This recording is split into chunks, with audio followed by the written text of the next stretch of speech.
Hey guys, what's going on? It's Eli, back with another review video. And that's right, you read the title, you know exactly what it is that I'm reviewing. Yeah, wow, I can't believe how perfect this Oscar-winning film is, yeah. And coming straight from Orion Pictures, I'm sure you guys are familiar with them, with that movie company, and they've had a lot of big hits and such, the movies that they've done, and this being one of them, which I'm, of course, reviewing, and this being their Oscar-winning film, as I said, Academy Award-winning, big-time film. It won for Best Picture, and one of the main stars winning for Best Actor in a Leading Role, and it won so many other awards, just like from the Golden Globes, and need I go on, because, yeah, it's amazing what this movie is like, and even though, because it's not really 100% historical accurate and such, because, well, when it comes to biopic films and movies that talk about historical stuff, like this, well, sometimes there's gonna be some changes, and as long as there are some good, okay changes, they gotta be done right and make sense, okay? And I think, in this case, for this movie, I think it succeeded with the changes and such and stuff that's not actually historical accurate, you know what I'm saying? But yeah, so that's right, guys. I am finally reviewing, and not to mention, it is celebrating its anniversary, that's right, from 1984, Amadeus. Yes, Amadeus, again, just wow. What a fantastic movie this was, that I've finally got to watch it, and thus now I'm doing my review on it. Yeah, and this being a really long movie, I mean, because the theatrical release to this movie, the running time being 2 hours and 40 minutes, but with the director's cut, which, by the way, because I did watch the director's cut of this movie, getting my DVD copy of it, because I think, especially, in my opinion, it would be best to sometimes watch the director's cuts of movies, especially since for the director's cut of Amadeus, there's a lot of things that explains, like, what happens in the movie. You know what I'm saying, and yeah. And because that can happen sometimes in movies, and in this case, for Amadeus. So yeah, getting to watch the director's cut of Amadeus was really good, and yeah, the running time of the director's cut being 3 hours long, like, just about up to 3 hours long, like 3 hours, 0 seconds, and so on, but yeah. So yeah, and you know what? As I recall, I think the director's cut for Amadeus, I think it's a bit mixed, but I don't know, I mean, I thought the director's cut for Amadeus was not that bad, and like I said, some things that are better explained, and what happens in the movie, stuff that just, left some people just wondering, like, well, what? You know what I'm saying, so yeah. But what more do I have to say? Because the movie Amadeus, it's fantastic, perfect, and again, even though there, what was in this, not being 100% historically accurate, it's okay. Like, again, this movie managed to succeed even with the changes that were in this movie. As I said, some changes to biopic films and, movies on historical stuff like Amadeus, but anyways. Alright, so, enough said. As always, read the description / the story. Wolfgang Amadeus Mozart is a remarkable, talented young Venice, if I'm saying the name right, the word, composer who unwittingly finds a fierce rival, the disciplined and determined Antonio Salieri, if I'm getting his last name right, resenting Mozart for both his hedonistic lifestyle and his undeniable talent. The highly religious Salieri, again, I hope I might be closely pronouncing his last name right, but, just Antonio is gradually consumed by his jealousy and becomes obsessed with Mozart's downfall, leading to a devious scheme that has dire consequences for both men. Okay, so heads up, because I'm just gonna call him by his first name, Antonio. Okay, so yeah. Well, I mean, luckily, because, saying the full name of Wolfgang Amadeus Mozart is not difficult. But anyways, it's just one of those things, and like I've said, mispronouncing some certain words and last names, I'm not the only one, but anyways. Okay, so getting into the film itself. And by the way, just to quickly mention the director of this film, the late Milos Forman. Well, he had directed a lot of other familiar films. Another film he had directed, which also won Best Picture a decade ago, before Amadeus, One Flew Over the Cuckoo's Nest. Yeah, he directed that. And years later, after One Flew Over the Cuckoo's Nest and Amadeus, other films that he would direct, and actually, one of them would be, one of his last films that he would direct, and that being Man on the Moon, the, Andy Richard biopic film. Why did I say documentary? With Jim Carrey portraying Andy, so, yeah. Andy Kaufman, yeah, you know what I'm talking about. I'm getting the last names mixed up. But anyway, so getting into the film itself, Amadeus. So, yeah, an interesting way to start this off, and, well, we, some of the first characters that we see, actually, because, let me see, because, there's, Antonio's valet, being played by the late Vincent, Schiavelli, if I'm saying his last name right, whom worked with the director on, One Flew Over the Cuckoo's Nest. I'm sure you know who it is, of course. And also, hospital attendant, being played by Brian Pettifer, yeah, because Antonio, the first time we see Antonio, well, because he's an old man, and apparently because, they break down his door and they can see he's all bloodied up and such, and he's taken to, like, a, asylum and such, clearly, because with all the other people there just going crazy and berserk, but Antonio seems to be doing okay. But then he is greeted by someone that tries to help out Antonio, and that being Father Vogler, yeah, being played by the late Richard Frank.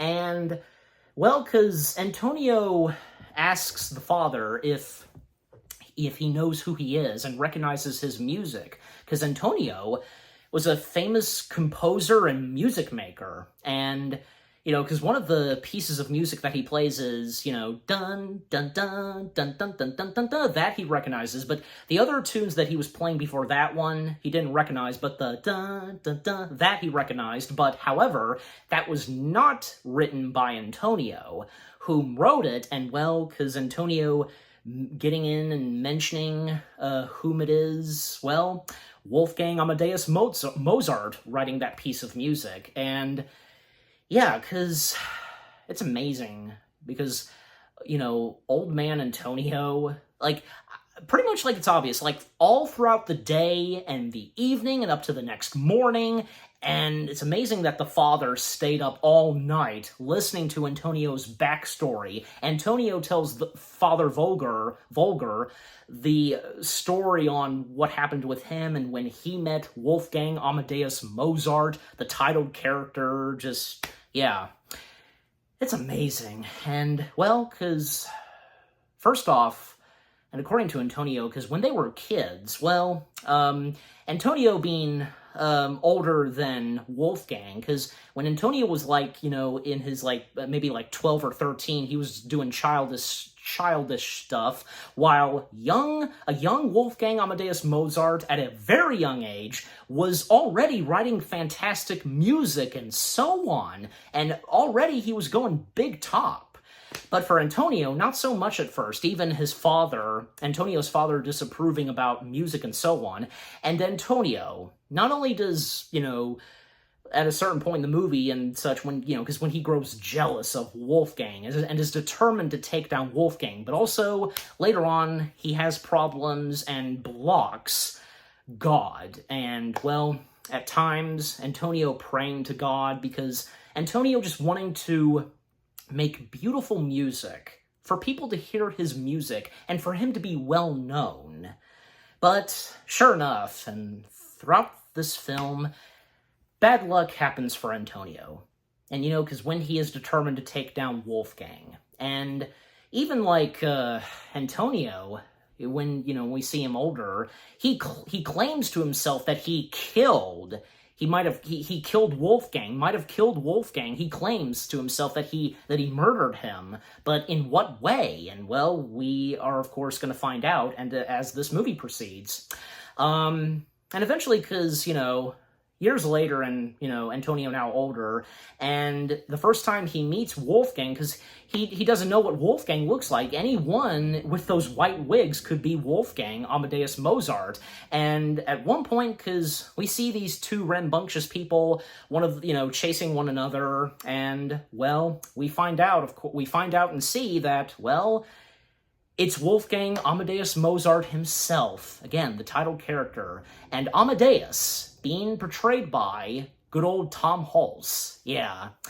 And by the way, because F. Murray Abraham, he won the Oscar for Best Leading Actor.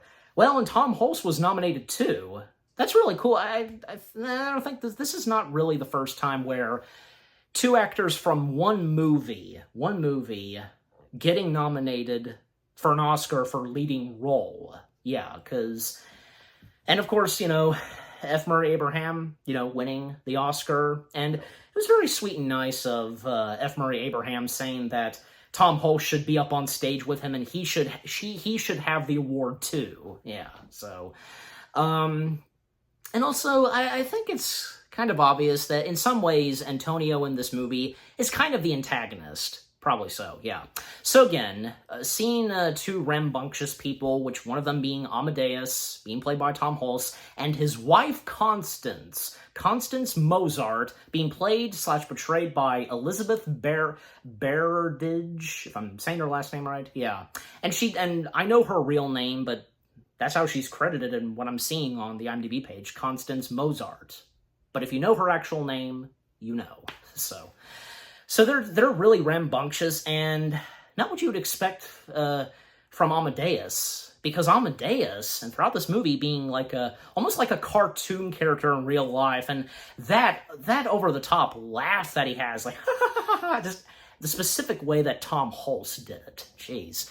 And yeah, and like I said, rambunctious, Amadeus in this being rambunctious, and, well, I mean, he takes his work very seriously, we can see that, and him being a music genius with the music that he writes. And when later on in the film, because those including Antonio they just are not sure on Wolfgang and his style of music and what is brought up on stage, and Wolfgang conducting and the performers, the type of music and ballet and so on. Yeah. Well, I mean, at least there's at least one person for a while that's intrigued and, yeah, I guess you could say fond of Amadeus's work and, how he writes music, and that being Emperor Joseph II, being played / portrayed by Jeffrey Jones. Yeah. I think, the Emperor in this, and Jeffrey Jones portraying the Emperor, not bad, and how he treats Amadeus at first, and, well, it's like Antonio wrote this piece of music, and the Emperor reading and looking at the notes, and he wanted to play it, and when the Emperor was supposed to meet with Amadeus, and he wanted to play it when Amadeus, arrived and meeting with the Emperor. And also because, at times, and to speed things up, because, at times, the dialogue is fantastic, and the conversations that each of the characters have, and when it comes down to music, oh yeah, because, well, certain pieces of music and how Amadeus describes the music and what goes on in the story with this music playing to the emperor and everybody else, from Antonio and the other, like, you know, big-time conductors. Like, Antonio, his position is court conductor. Yeah, I think, yeah, that's the correct way of saying it. And the other, like, big-time, like, people, and, you know, alongside with the emperor and Antonio, well, because there is, there's Kapellmeister Bono, if I'm saying that closely right, being played / portrayed by the late Patrick Hines, and there's also Count Orsini Rosenberg, yeah, being played / portrayed by Charles Kay, and there was also Count Arco being played / portrayed by Douglas Seal. Disney fans like me would know him best as the voice of the Sultan from Aladdin. Not to mention, he played a fantastic Santa Claus in Ernest Saves Christmas. Yeah, so can't deny that. And just, well, I wanted to mention it. And because of, you know, the late legendary Douglas Seal. Anyways, so yeah, just them, like, you know, from the conductors and, you know, Count Arco and Rosenberg, just not very fond of Amadeus. And also, like, at a certain point, it's pointed out that one piece of, like, music that Amadeus wrote, and the first, like, concert that's played and that Amadeus, you know, conducts, too many notes. Even though it was good, but just best way to put at it for the prince is that I'm sorry, not the prince, the emperor. God, getting mixed up. The emperor, even though he liked it, he points out to Amadeus that just too many notes. And also, we find out later on that, well, Amadeus, he's trying to make a living, and really, because Amadeus and his wife, they're kind of broke. I mean, even though, because there's nothing really bad going on with them, they're living quite well and healthy, still, they really need to crank out the money and such. And, you know, at times in this movie, Amadeus not given any offers to compose and such, yeah. You know, even because, like, there's one, like, a couple, you know, a bunch of ladies at times, like, that would be opera singers, and one of them being Caterina Cavalier, if I'm saying her full name right, I'm sure you know who I'm talking about, being played / portrayed by Christine Ebersole, if I'm saying her last name right. Again, bear with me, because, you know, supposedly, I think maybe, possibly, even though the movie doesn't really establish it, and neither does Antonio, well, I think kind of, but, you know, Antonio just growing jealous because he wouldn't lay a finger, but he just wanting to do something with Caterina, but Amadeus getting his hands on her and, you know, her performing into the music that Amadeus wrote, and supposedly, as I was saying, maybe Amadeus and Caterina might have had an affair, but I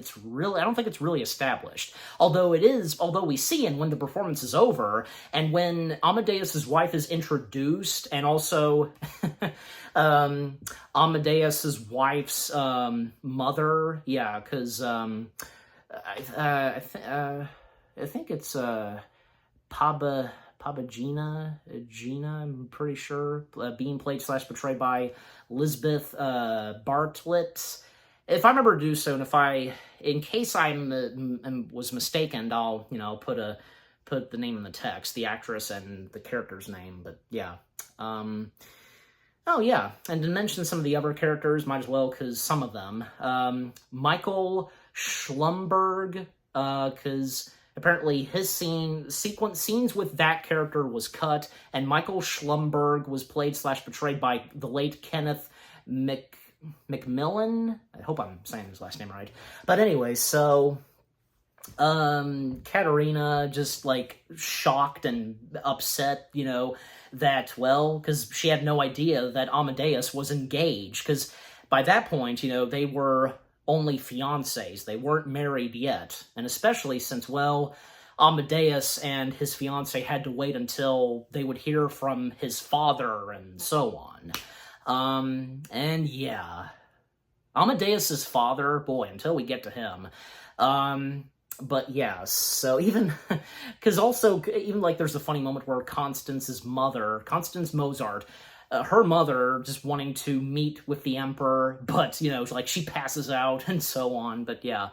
But anyways, and still, to speed things up, because, yeah, Amadeus struggling, trying to, you know, get his music out there and composing and conducting stuff, and, you know, Constance is of course upset about this, and she knows what it's like where they're living at, and Wolfgang complaining, "Oh yeah, you know everything, you know everything," that kind of stuff. And there's even a moment where Constance meets with Antonio, bringing the sheets of music that her fiance had written. But actually, yeah, by that point they did finally get married. Amadeus and Constance, they did get married, and I think, yeah, even without his father being there, and we do see his father early on, you know, trying to negotiate and help out because of a situation with his son. But yeah, so like, again, like I said, Amadeus and his now wife, they did get married, and after that, well, there was a moment, and yeah, because I wanted to get up to this, where Constance meets with Antonio, bringing Amadeus's work of music on paper, and just her wanting to get her now husband into the loyal appointment and such. Yeah, that's how they say it. And, well, Antonio, reading and looking at the sheets of lyrics and notes and music that Amadeus wrote, getting my names mixed up, and this is where, you know, Antonio just still, the more it just drives him and just getting into so much jealousy, and it's obvious that he wants to mess up Amadeus's work. And, well, because, you know, he plays along and saying that he thinks it's really good, and in exchange, he wants Constance to meet with him again, yeah, I think, like, later that night and such. Basically, if Amadeus is to get in and just to really succeed, and because of the loyal appointment, etc., well, basically, in how Antonio puts it, and what he's trying to get Constance to understand what he's saying specifically, well, to put it this, he wants her to sleep with him. And, well, surprisingly, Constance, like, she does realize, and, well, even, you know, she stated to Antonio that she's now a married woman and so on, but, well, later that evening, and when Antonio, at one point, he's praying to the Lord, because, you know, especially because with him towards God, and, you know, he feels that God controlling, say, Amadeus and those, and just, you know, I guess you could say, like, betraying Antonio. Yeah. And then, sure enough, well, Antonio being informed that Constance has returned, and this is where, yeah, this was in the director's cut, where, yeah, because we see Constance once again meeting with Antonio, and, well, she was gonna do it, and this is where we see her, like, you know, taking off her wardrobe a bit, and where, well, we see her topless, yeah. But Antonio, he soon, like, bails out. Like, he rings the bell and summoning his servant, you know, escort this woman out. Like, no, he's done. I mean, you know, because he wanted to get revenge back at Amadeus, but with what happened there, just, yeah.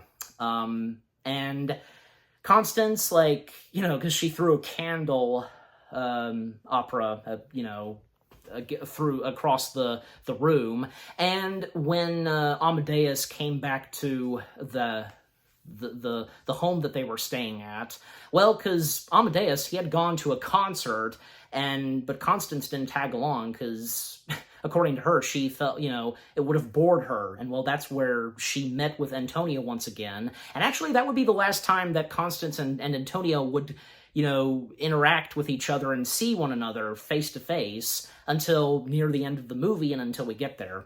And I think it's, from what I can tell, like, Constance, she feels awful, just awful at what she was about to do, and just her breaking down and just hugging and cuddling with Wolfgang, just emotionally, she tells him that, I love you, and yeah, because I think it is obvious that, boy, that would have been a big mistake if that had proceeded on what she would have done, and with Antonio, just, yeah.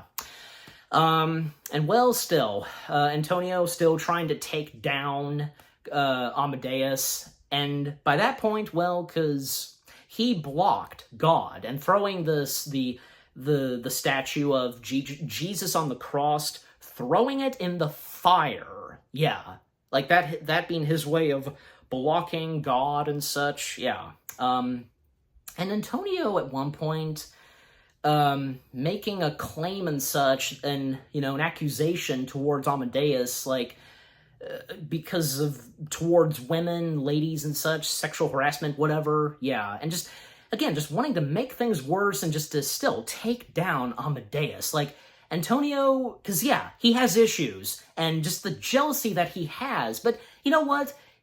It was never necessary for him to be jealous. If he wanted to be successful, well, he could have. Instead of, instead of being jealous over Amadeus and trying to take him down. So, like I said, yeah, Antonio having serious issues. And no matter what it takes, trying to take Amadeus down one way or another. Okay, but anyways, and still, to speed things up, because still, things just not looking good for poor Amadeus and his wife Constance. And with what Amadeus is trying to do, even like at one point, because like doing music with dogs and such, like that sequence, okay? Like not with, girls and such, which, human girls, but, lady dog, female dogs and such. Yeah, just that's what happens. And if you've seen this movie, yeah, and let's come to him now. Let's talk about him some more, because at a certain point, well, Amadeus and his now wife are greeted by his father, Leopold Mozart, being played / portrayed by Roy Dotrice, if I'm saying his last name right, either way, yeah, him. So him portraying and playing Leopold Mozart, and, well, because, again, he was not there when his son and now daughter-in-law got married, and not to mention, they are soon to expect a child. Yeah, Amadeus and his wife, of course. And, well, things are not looking good for his father being with them, and, well, Amadeus suggesting that they should go out and have some fun and such, take a walk. Also, can't forget to mention this, because early on, and when we got our introduction to Amadeus and Constance, well, Amadeus teaching his then fiancé, now wife, speaking in backwards, specific words, and then figuring it out, and just, God. And Amadeus, just some words that he has Constance say backwards and figuring out what those are, just God. But again, just like, at times, like, them being a happy couple and just being rambunctious and such. And aside from the bad stuff and decisions that they did, and, well, of course, for Constance, what she almost did with Antonio. So, yeah. So, yeah, again, things not looking good, and Amadeus's father seems unhappy. Also, not to mention, it's obvious, many times in this movie when Antonio is keeping watch on Amadeus, even when he sends a maid to, be their maiden and so on, Laurel, yeah, I think I'm saying her name right, being played / portrayed by Cynthia Nixon, yeah. Yeah, because Cynthia Nixon, she would be best known for, say, Sex and the City, so yeah. Before that, she was in Amadeus. So she plays Laurel, this maiden who is willing to, be Amadeus and Constance's maiden and such, landlady, whatever. And, well, again, being sent by none other than Antonio. And, well, because mainly to keep watch on them. And, of course, mainly Amadeus.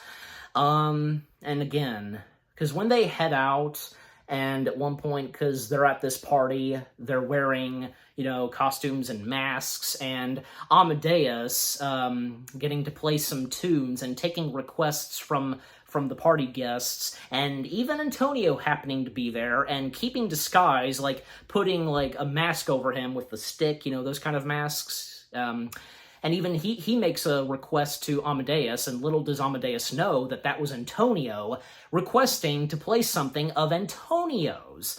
And when that happens, and well, even according to Amadeus, that being challenging, and which it is for him, trying to play something that was written from Antonio, well, because that's when Antonio's music and work is being made fun of. And to top it off, like when Amadeus finishes the piece of music that he plays that was written from Antonio, ending it off with a fart. Literally, just like lifting his legs up and just, just ending it with a fart. That's like kind of disrespectful and such. And still, just the jealousy and rage that grows in Antonio, and still his determination to secretly take down Amadeus. It's insane.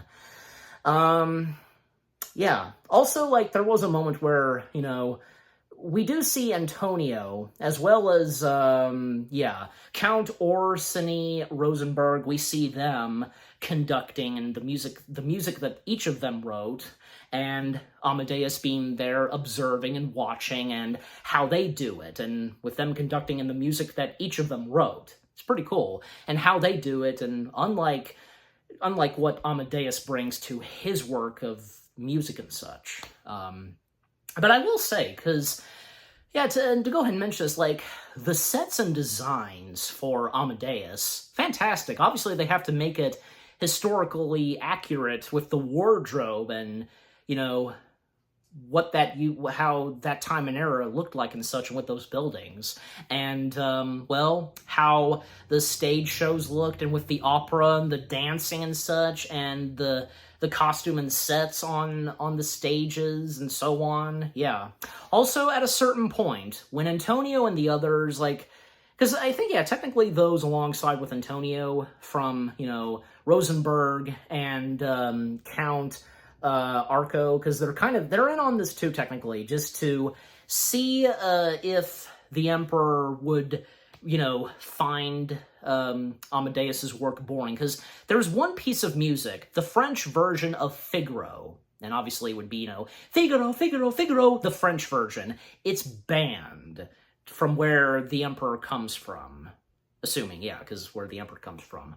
But the way Amadeus presents it to the Emperor, completely different. Like, the story and the lyrics are different, but still with the melody and, I guess, with Figaro.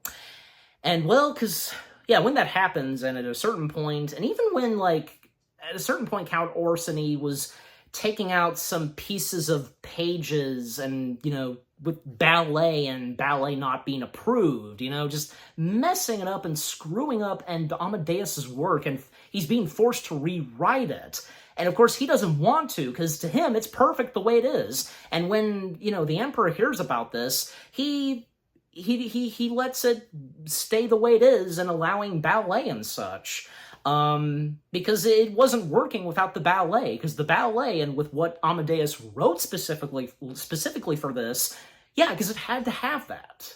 So, so when it does happen, and, with Emperor Joseph II still seeing the shows, and with the music and orchestra being led by Amadeus, at a certain point we do see, and I think, this is one of the last times we see the Emperor in this movie, where he starts to yawn, and that right there, that being an indication to Antonio that, it's working, and this is where, starting to really take down Amadeus. Yeah. And coming back to Amadeus's father, because, yeah, Amadeus's father, Leopold, just not having a good time, and, well, because he, at a certain point, and even when they got a maiden, he disapproves, and Constance, he lets, his husband's father, and, well, that being her father-in-law, she lets him have it. Because she finds this ridiculous with how Leopold acts, and, well, by that point, Leopold, he tells his son Amadeus that he is moving back to where they originally live. Yeah. Also, to mention some of the other cast members, like, young Mozart, being played by Murosel Slav Sekera, if I'm saying that right. And also there's Wig Salesman being played by Kari Hens Tuber, if I'm getting that right. And also another character from the director's cut that made it into the director's cut, Frau Schlumberg. Yeah, okay, yeah, the wife of Mr. Schlumberg. And also Gertrude Schlumberg, because there's an important part with the Schlumberg family.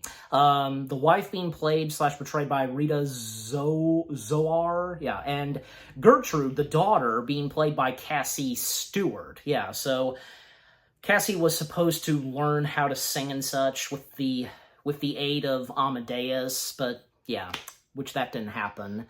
And also, yeah, some of the other cast members, like Susanna in the Mirage of Figaro. Yeah, because the Mirage of Figaro play that happens, the French version. Yeah, because the cast members of the Mirage of Figaro were, just to name the actors, yeah, Carol Galt, Zuzanna Kidikova, sounds about right, Magda Selkovitska. But anyways, okay. Yeah, some of their names, like, still just hard to pronounce sometimes. Again, bear with me.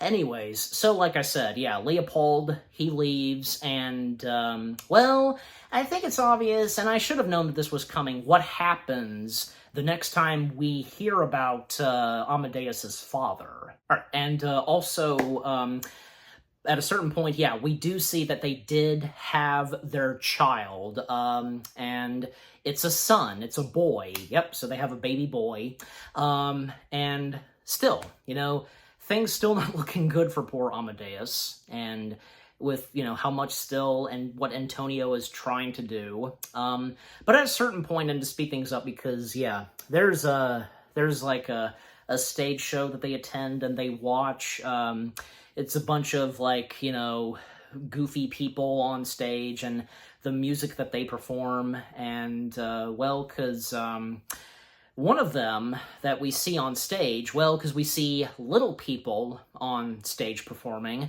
and one of them being credited as Parody Combinator, if I'm saying that right, that's how he's credited, and yeah, it was just, just pretty much a cameo, even though he's right up at the top of the cast. The late, legendary Kenny Baker, the body performance, I think best way to put it, of R2-D2, yeah. And this is especially after, the original trilogy had came to an end, and, well, one of the next projects that Kenny Baker would find himself in being Amadeus, a year after Return of the Jedi. So he's there, not long, and, him singing a little bit, not bad. And, well, one of the main people there, and that offers Amadeus to do music and such, and, well, this is perfect for Amadeus, and he could fit right in. One that approaches him is Emmanuel Shikander, if I'm saying his last name right, I don't know, but just Emmanuel, yeah. Being played / portrayed by Simon Cowell, I hope I'm saying his last name right, approaching Amadeus, about writing music and such, and, well, because Amadeus has to make a living and such, and, well, Constance, her asking the questions, and even Emmanuel, like, how he put it, and she kind of acts like one, even though, yeah, she is the lover and wife to Amadeus, like acting like an agent or manager or something like that, towards Amadeus, asking, if Amadeus can be paid right now and so on, because they gotta make a living and such, yeah. And Amadeus working his butt off because, man, boy, he can, cram out, music and such, and that he thinks in his noodle, his head, and, at times he doesn't need to show his work, even, say refusing at one point to show his father what he's doing, and to anybody else, because, yeah, just, he knows it in his head, and his noodle, just, yeah, has it all memorized. Well, good thing. And just the pressure at a certain point that's put on Amadeus. And not to mention, and to go ahead and to get to this, because we find out later on that, Amadeus's father, Leopold, he at one point sadly passed away. And after that, you can imagine the pressure put on Amadeus. And, because after his father died, Amadeus started, not only working some more, and just really the pressure that was put on him just writing more music, but also he started drinking. Yeah, he becomes an alcoholic and being drunk and such. Things are just getting so much worse if not much worse for Amadeus. And seen as though, and just how Antonio is in some ways succeeding. And of course, you can imagine how upset at a certain point this hits on Constance. And even when at one point, Emmanuel coming in and just wanting the sheets of music and such that Amadeus had written, and just things getting out of hand, and even for Amadeus and his wife's maiden, Laurel, at a certain point she can't find herself working there anymore, even confronting and telling Antonio, because, again, Antonio, being the one that, sent her there to be their maiden, she can't take it anymore because she's terrified. She's frightened by Amadeus and in the situation that he's in, being an alcoholic and just going insane. And again, just how upset Constance would be, and especially when he has a drinking problem, and just, God, not to mention because the more work he does writing music, and he listens to it in his head, it's driving him insane. But he's not going to give up on music, and he, and he should have at a certain point, but he doesn't stop drinking. He doesn't. And Constance just wanting to stay by Amadeus's side, to watch over him, to keep an eye on him and such. And also, at a certain point, Antonio, he shows up at their place. Little do they know it's him, because he's in this costume, this disguise, requesting Amadeus to write, basically Death March music, yeah.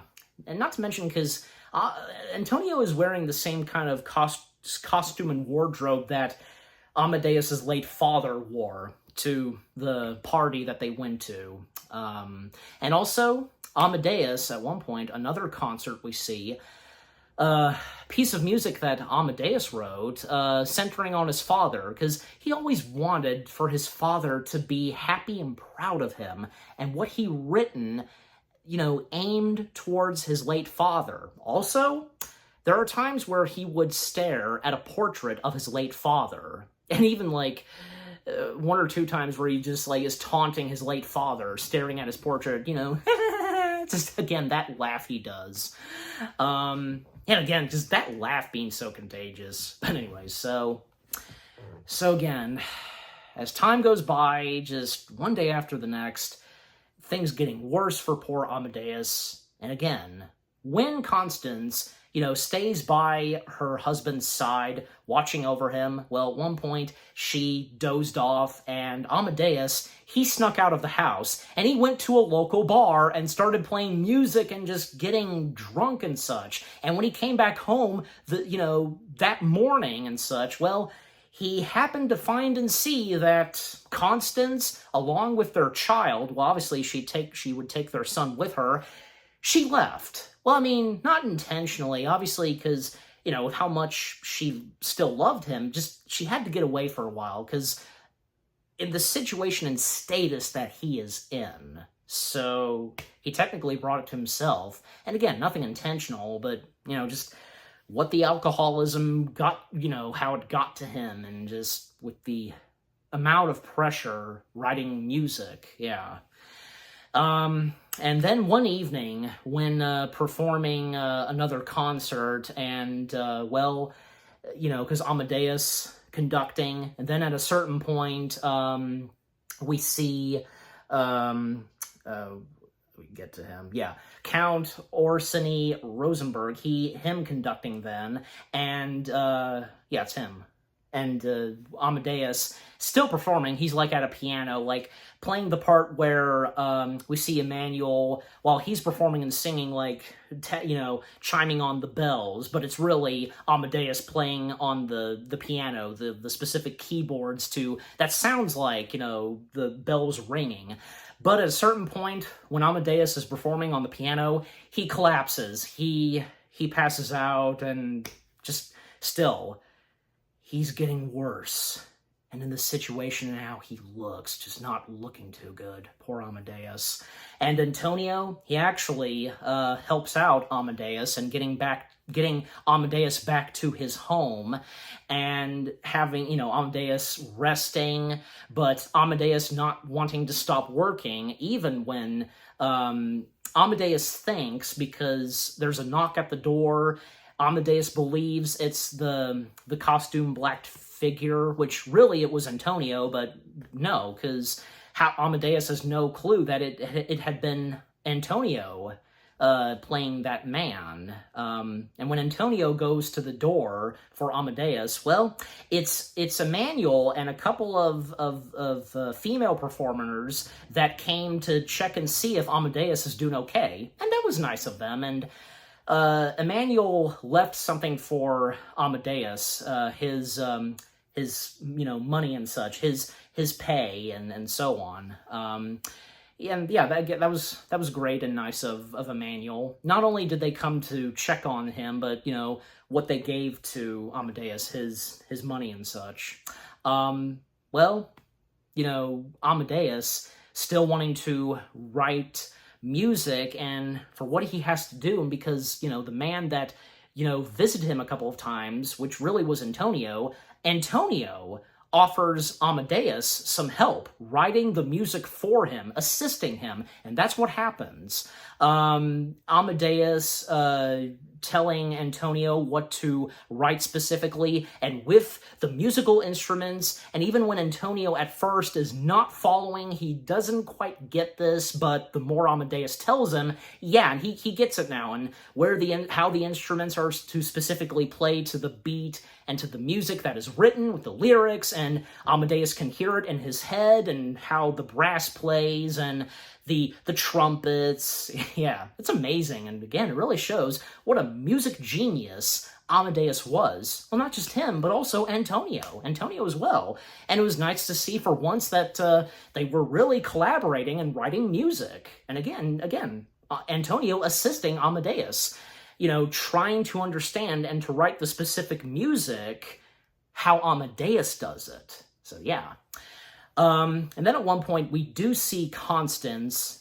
At one point she feels bad for leaving his Wolfie behind. Did I forget to mention that that's what she calls her husband? She gave her hubby a nickname, Wolfie. That's sweet. Yeah, again, she feels bad leaving her Wolfie behind, and well, thus her and their son are gonna go back home to Vienna, again, if I'm saying that right, and we still see Antonio helping out Amadeus, writing his music all throughout the night. And even when we see at times, Constance and their son, they're making their way back home. And, well, knowing what's going to come next, and it's obvious that she's going to see what not only her husband, but Antonio, what they've been doing. So, yeah. And eventually, well, when it's daytime and it's morning, and again, they've been working all night, at a certain point, Amadeus tells Antonio that, we should take a break. But Antonio doesn't feel tired at all. He wants to keep going, but Amadeus insists, and thus they do. Antonio obliges, and Antonio also assuring Amadeus and telling him that he's not going anywhere. He's staying by his side, and poor Amadeus, because and you know what? Because he had no idea, all throughout the film, he had no idea what Antonio was really doing. Amadeus, very nicely and sweetly to Antonio that, he thought that he didn't like his music. He felt that Antonio did not like his music, but with what happened next, and especially, when he had been helping out Amadeus, writing the music, and the many times that Antonio came to every concert, and when Amadeus conducted, and the orchestra playing his music that he wrote, and what was on stage, yeah.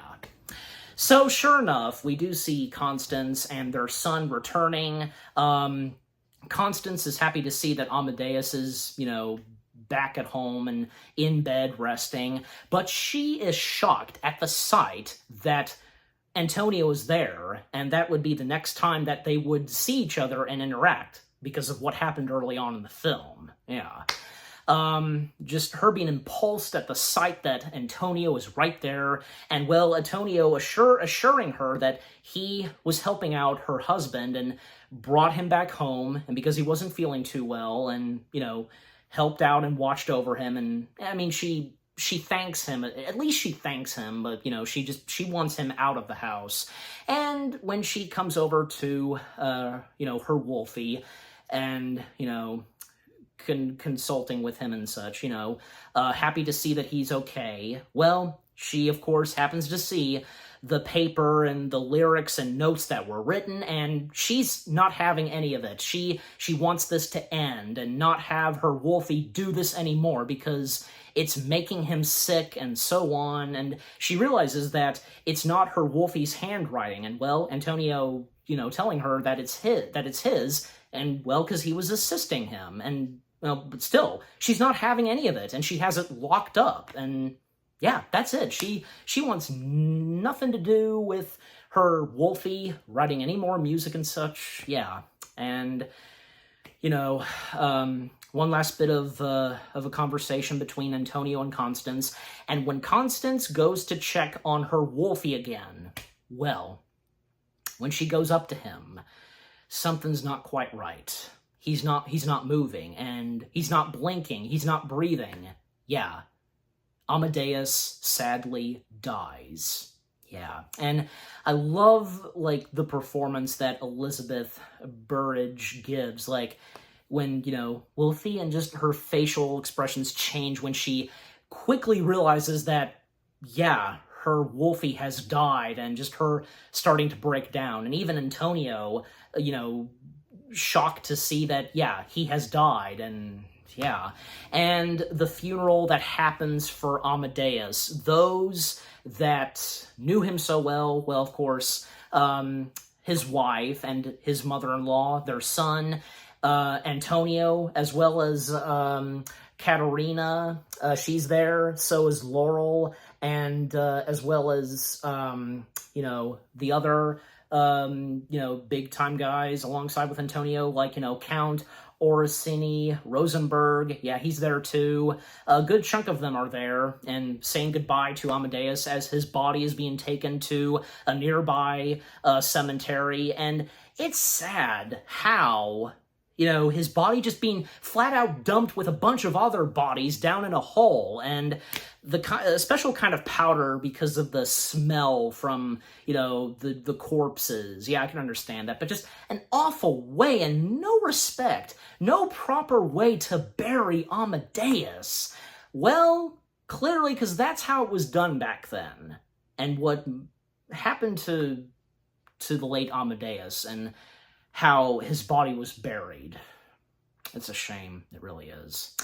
And well, we come back to Antonio, because, older Antonio, because, well, he has finished his story and telling it to the father. And, yeah, again, it's amazing that the father managed to still be in that room and listen to Antonio's story the whole time. And still, Antonio, pointing out and blaming God on this because, God, taking Amadeus and such, just how he says it, just the total opposite. That's not the case in what Antonio says. I almost said Amadeus. I meant Antonio. Yeah. Again, just how crazy Antonio is and the severe issues that he has. And when Antonio finishes his story and, just like the look on Father Volger's face, just, after listening to all that, just, wow. Then Antonio's hospital attendant steps in. He's gonna take him out of his room, and one of the last things that Antonio says to the father, he will speak for him. He will speak for the father to all mediocrities, and what Antonio says to him, I speak for all mediocrities in the world.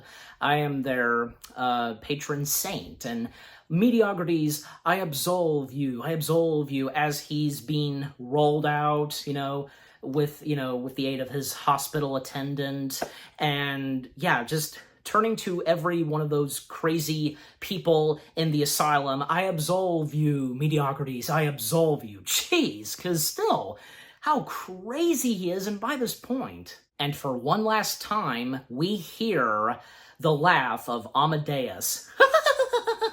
Just, because after, Antonio saying, I absolve you, and we hear that laugh, and boom, the credits roll. Yeah, what a way to end off the film right there. Just, what more do I have to say? Because it's insane how the movie ends, and not really on a happy note. Not really, and because after Amadeus dies, and the status that Antonio is in, just being insane, God, that was one way to end off a fantastic and perfect film like that. Yeah.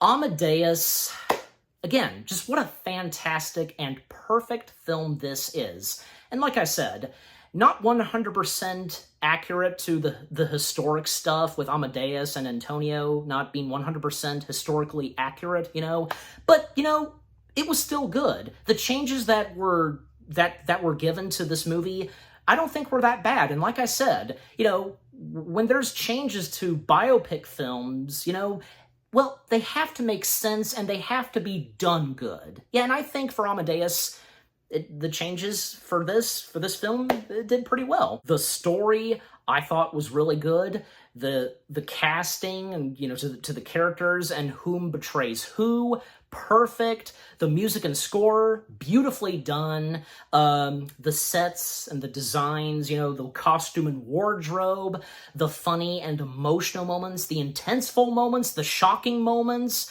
Yeah, just everything about Amadeus was fantastic and such a great and perfect film.